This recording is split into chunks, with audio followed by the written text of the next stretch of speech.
There's a reason that video game publishers, or owners of any media property, like the prospect of creating and cultivating franchises so much.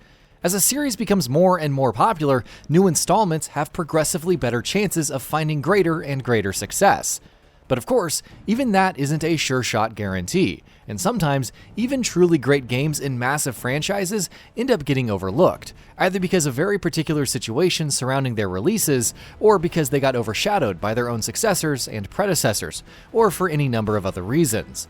In this feature, we'll be talking about 15 such games from big franchises that don't get nearly as much recognition as they deserve. Batman: Arkham Origins. Batman: Arkham Origins could not have been released under worse circumstances in retrospect. Not only was it developed as a stopgap and sandwiched between two of the series' biggest games in Arkham City and Arkham Knight, it also came out exclusively for 7th gen consoles, right on the cusp of the beginning of the next console generation. The fact that it was developed by WB Games Montreal while the series' main devs, Rocksteady, focused on Arkham Knight, did its pre-release hype no favors either, while Warner Bros. Themselves have, bafflingly enough, continued to roundly ignore the game in the years that followed.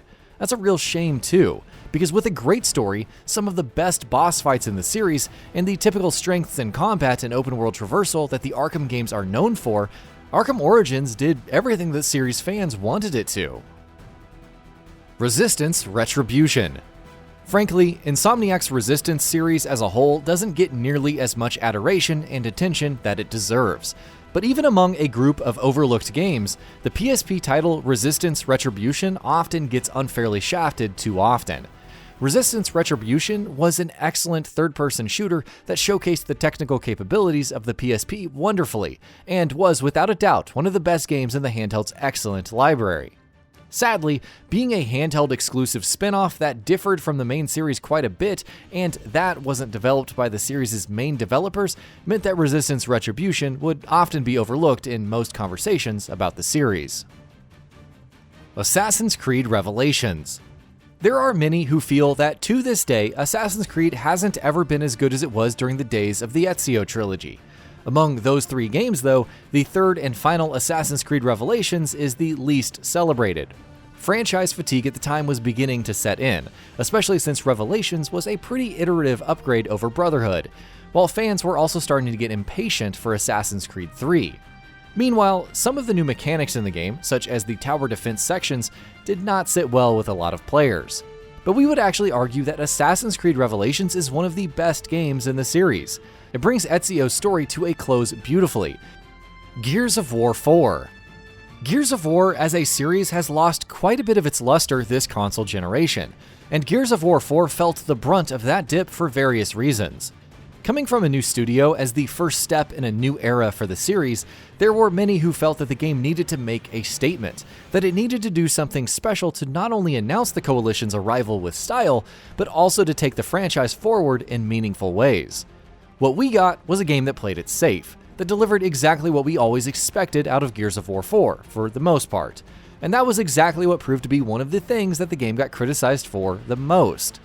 But though that criticism is easy to understand, we feel it unfairly shortchanges the strengths of the game. Gears of War 4 isn't spectacular, but since when has more gears been a bad thing, especially when more gears means a thrilling, well-crafted campaign, and a meaty, addictive multiplayer suite. Metal Gear Solid Portable Ops. When Hideo Kojima was still at Konami, he often said in no vague terms that any game in the series that he did not develop was not part of the series canon. That, as you might expect, meant that all those non-Kojima-directed Metal Gear titles got ignored, for the most part, by the masses. And the one that deserved that the least was Portable Ops, which also had the misfortune of being a PSP exclusive game when it released. No, it wasn't a typical Metal Gear game, and no, Kojima wasn't directly involved in it, but it was still one hell of a game. Its stealth mechanics were excellent, it looked great, and it had a typically riveting story. That both Kojima and Konami would go on to pretend like the game never existed in the coming years, especially once Peace Walker came out, was a great, great injustice. Uncharted Golden Abyss. Resistance: Retribution isn't the only Sony developed handheld spin-off of a major Sony first-party series to get featured on this list. 2012's Uncharted Golden Abyss bears the shame of being perhaps the only Uncharted game in history to be overlooked, unless you count that weird card game. There were multiple reasons for that. For starters, some of the touchscreen controls the game forced on players wasn't very well received. But most importantly, the game was a PS Vita exclusive. A handheld exclusive entry in a major series always runs the risk of being left by the wayside, but when that game is exclusive to a handheld that sold all of 11 units worldwide, that's pretty much a guarantee. It's a shame because Golden Abyss is, at the end of the day, exactly what Uncharted needs to be. Exciting, beautiful, enjoyable, and really well written. Call of Duty Infinite Warfare. Now don't freak out, just hear us out. We know Infinite Warfare is, in many ways, the poster boy of everything that was wrong with Call of Duty in the first half of this console generation. And while many of those criticisms levied at the game are not without merit, those do often get blown out of proportion. Yes, the hard sci-fi setting pissed a lot of series fans off. That infamous reveal trailer probably haunts Activision to this day. But the actual game itself was really a lot of fun. Infinite Warfare's campaign is one of the series' better single-player efforts. The dogfighting sections were a ton of fun, and the new movement options were very new and unique for the series. Did it have problems? Well, yeah, sure. Every Call of Duty game does, if we're being honest. But by and large, it was still a very enjoyable game. Deus Ex: Mankind Divided. A triple whammy of multiple pre-release controversies related to the game's marketing and the way Square Enix handled pre-orders. An abrupt ending and poor sales meant that with Deus Ex: Mankind Divided, the series lost all the momentum it had gained after the incredible Human Revolution. In particular, criticisms about the game being unfinished really hurt it, while Square Enix deciding to put the series on ice did the game no favors either. While there were certainly issues with the game that could not be ignored, we feel the pros far outweigh the cons. Mankind Divided was, at least mechanically speaking, an improvement over its predecessor in every way, from the side quests to the combat, to the boss fights, to the stealth, and so much more. We hope Square Enix and Eidos Montreal return to the franchise sooner rather than later, because we'd love to see them do more of what they did with Mankind Divided, but, with an actual ending this time. Doom 3. Doom as a series has a very particular identity that it has been associated with throughout its long and illustrious life. And the thing that defines the series more than anything else is its furious pace, driven by gory, frantic combat. With Doom 3, id Software tried something different, going with a survival horror tone instead of the action-packed nature of its predecessors and successors, and it worked very well. It was received very well by critics and audiences alike, and yet when people talk about the series, they often end up ignoring Doom 3, either inadvertently or otherwise, simply because of how different it is from all of the other games in the series. And while that's sort of understandable, that doesn't make it any less unfair, because Doom 3 is a spectacular game in every sense of the word. Resident Evil Revelations.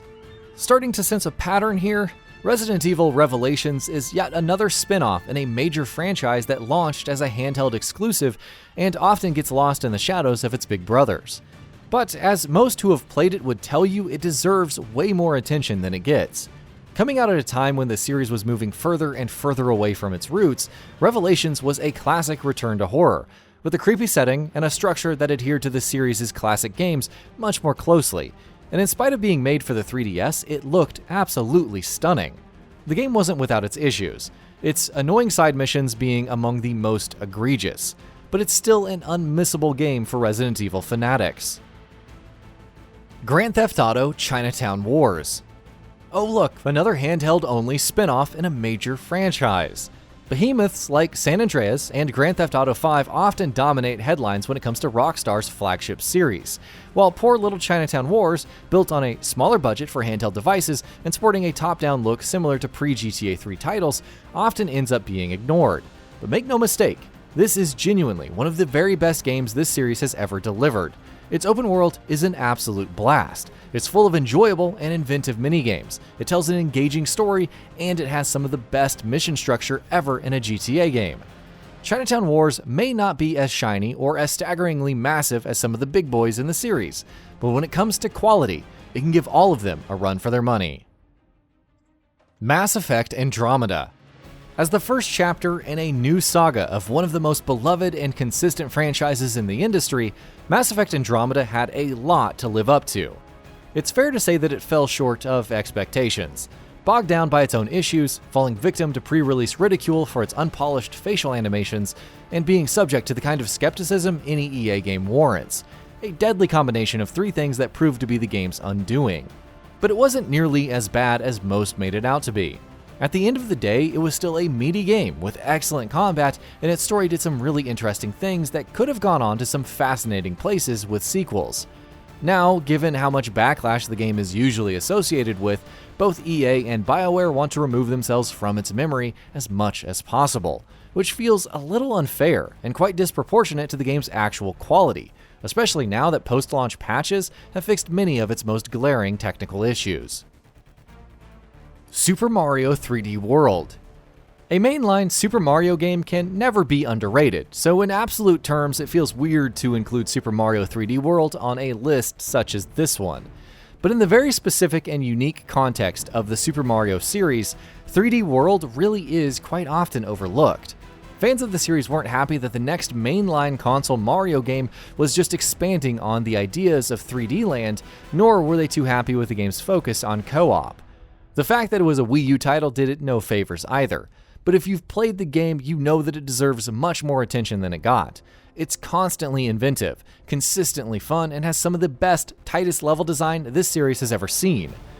Here's hoping Nintendo brings the game over to the Switch soon to give people another chance to recognize its excellence.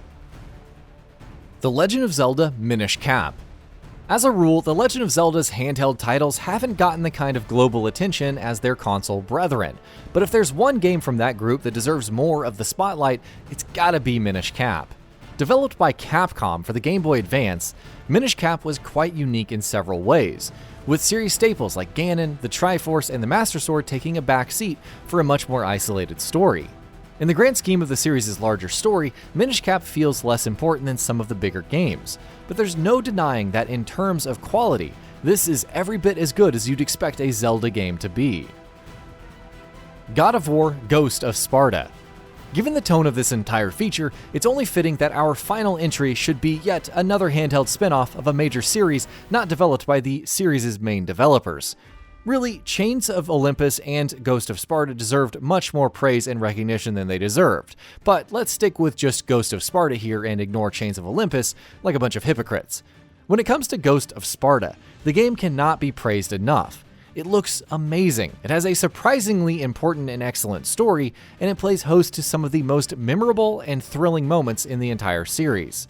It might not be as ambitious as God of War 3, or as resoundingly polished as God of War 2018, but it's still one of the best games in a series full of excellent games.